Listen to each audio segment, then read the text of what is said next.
All right, let's review our metric prefixes. So to start with, let's remember we have 3 base units when we are measuring and using the metric system. We have meters, which measures length. We have liters, which measures liquid volume. And we have grams, which measures mass and weight. So the most common prefixes most people will encounter are the prefix kilo, abbreviated with a K. So if you want to say, for instance, kilogram, you would use a kg as an abbreviation, kilometer, km, and kiloliter, KL. Okay, the next prefix people will encounter is centi, abbreviated with a C. So if you want to say centigram, you would abbreviate that with CG. Centimeter, abbreviate that with CM. Centiliter, abbreviate that with CL. Last but not least, prefix milli, common one as well, abbreviated with the M. So if we want to say milligram, we use the abbreviation MG. Millimeter, abbreviation MM. Milliliter, abbreviation ML. Notice how I capitalize the L every time. You can capitalize the L for liter or do lowercase. A lot of times people use a capital L, so it's not confused with the number 1.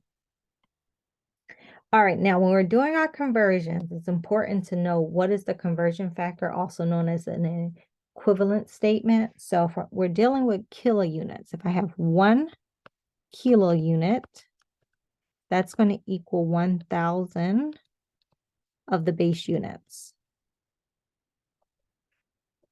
If I have, let's go down to centi. If I have 1 of the base units, that's going to equal 100 of the centi units. Okay, last but not least, if I have 1 of the base units, again, just a reminder, base units are meters, liters, and grams. If I have 1 of those, that's going to equal 1,000 of the milliunits. All right, let's try some conversions. So we have here, Raphael's racehorse weighs 400 kilograms. How much does it weigh in grams? All right, so we see we're starting with 400 kilograms. We're going to end when we get to grams. So what is our equivalent statement that we can use? So kilograms to grams right here. 1 kilogram is equal to 1,000 grams. So we're going to put the 1 kilogram in the denominator. The 1,000 grams goes in the numerator. And we can see that kilogram divided by kilogram is eliminated. And we're left with grams, exactly what we want. So let's do the multiplication. 400 times 1,000, we get 400,000 grams. Okay, let's go back to the beginning. I'm going to show you now a shortcut for doing this. So if you have 400, that's kilograms. Okay. If I put, I'm going to just put a little decimal point under the word kilo here in our chart of prefixes. So I'm going to count up the number of hops. So from kilo to hecto is 1 hop, hecto to deca is 1 hop, and then to our base unit, in this case is grams, that's our 3rd hop. And so for 400, if I put a decimal point at the end of 400, I need to do 3 hops. 1, 2, 3. The decimal point would go right there and fill it in with 3 zeros. So notice how using that gives us the same answer that we got using the dimensional analysis method. Let's try another one. The nutritional aid noted that a plastic container of cranberry juice contains 1.89 liters. How many milliliters are in the bottle? Okay. We know we're starting with 1.89 liters. And we're going to end when we get to milliliters. So what is our equivalent statement? Liters to milliliters right here.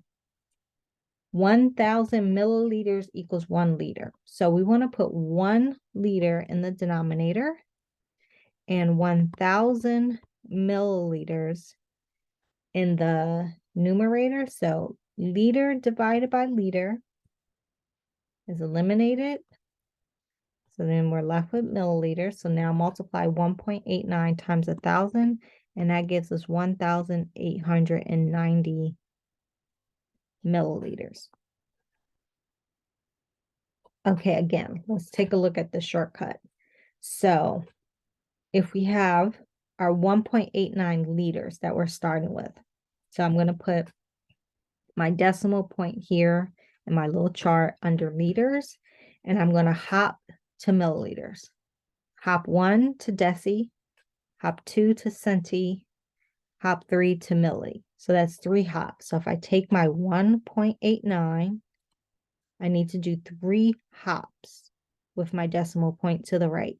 1, 2, 3. We'll go right here. So I need to add a 0. Notice how that gives us the same number that we got using our dimensional analysis method. Let's try another one. Okay. A scientist is working with 400 centimeters of gold wire.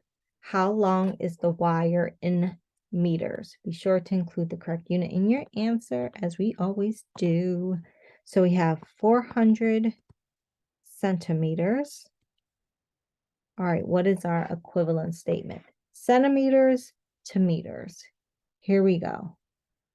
100 centimeters equals 1 meter. So notice how we want to eliminate centimeters. So we need to put 100 centimeters in the denominator. We want to put 1 meter in the numerator. So that centimeter divided by centimeter is eliminated, and we're left with meters. Okay, this time we're doing the 400 times the 1. So we get 400 meters over 100.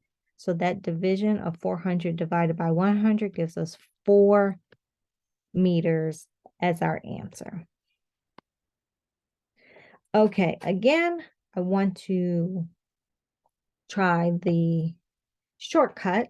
So again, we started with centimeters. So I'm going to put the decimal point in our little chart here under centi, and I'm going to hop until I get to meters. So we have 1 hop, 2 hops. This time we're moving to the left.